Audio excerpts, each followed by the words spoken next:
Bring in the House Minority Whip, Steve Scalise, Republican of Louisiana, to weigh in on this and a whole lot of other issues. State of the Union last night. Congressman, thanks for coming in. Hey, great to be with you. Thanks. Real quick on Doug Jones as a Democrat, there had been hopes in your party that you'd have a quote-unquote bipartisan acquittal. Now it's down to, since he wants to vote to convict, Joe Manchin, who a few moments ago was asked how a vote, and he said 3 times, 4 o'clock, as in that's when the roll call vote is. He's not going to tell anyone beforehand. How important is it for the president to get at least one Democratic senator to vote to acquit? Well, in the House, we had a bipartisan vote against impeachment. In fact, every Republican voted no, and we had Democrats that joined with us. If you're voting based on the facts, you would vote against impeachment. They never were able to identify a crime. They looked around for a crime, the Mueller investigation for 22 months. But at the end of the day, look, I think this is going to be a stain on the Democrat Party, on Speaker Pelosi's speakership. They set out from day one to impeach this president. Had nothing to do with crimes. Remember, over 50 Democrats voted to impeach Donald Trump because he criticized NFL players who kneeled during the Pledge of Allegiance. That's how disgraceful this has been. They put this country through this. They've wasted, by the way, a year of their majority, not on fighting for men and women of this country like President Trump talked about last night, what President Trump's been doing to deliver for families. They've been focused on their own political power, and I think that's ultimately going to be a stain on Speaker Pelosi's legacy. Congressman, you say that the Democrats have put the country through this, and yet we've got more breaking news. I don't know if you've heard this, but a few moments ago, Democrat Jerry Nadler told reporters that either his committee, the House Judiciary Panel, or another committee will subpoena that man, John Bolton. So, A, I wonder your reaction to why Democrats didn't do this months ago, as you've been saying, why they're doing it now on the day that the president will be acquitted. And B, doesn't this suggest that the Democrats, after the acquittal, are going to keep on investigating?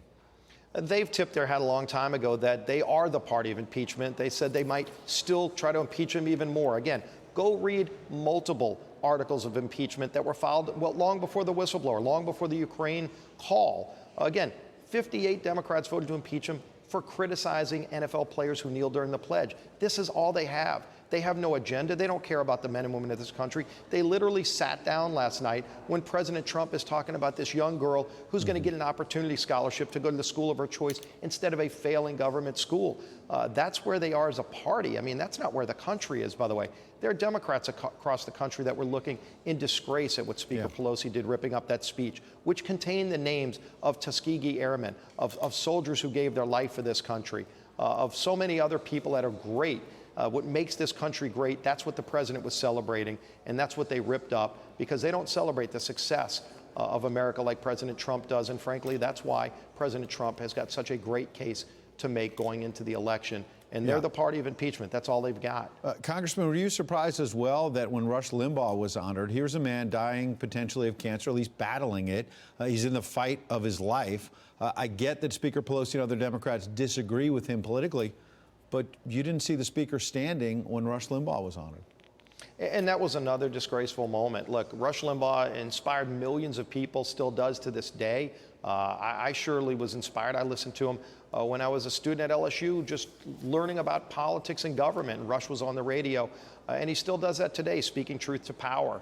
On both sides, by the way. And so the fact that President Trump celebrated him not just for what he's done on radio, but in his battle against cancer. Rush is a tough guy. I hope he beats cancer, but everybody should have stood for that. And it shows, I think it makes them look little as a party when they don't do that. But the rest of the country, again, there are Democrats all across the country going, that's not where I am. Whether they agree or disagree with the president, if you can't stand up and celebrate what's great about this country, people who are battling for their lives, men and women who are giving their lives, the killing of a terrorist who murdered hundreds of servicemen and women of this country, they can't even stand for killing that terrorist. It says a lot about them. All right, House Minority Whip Steve Scalise, we certainly appreciate you coming in. Thank you, sir.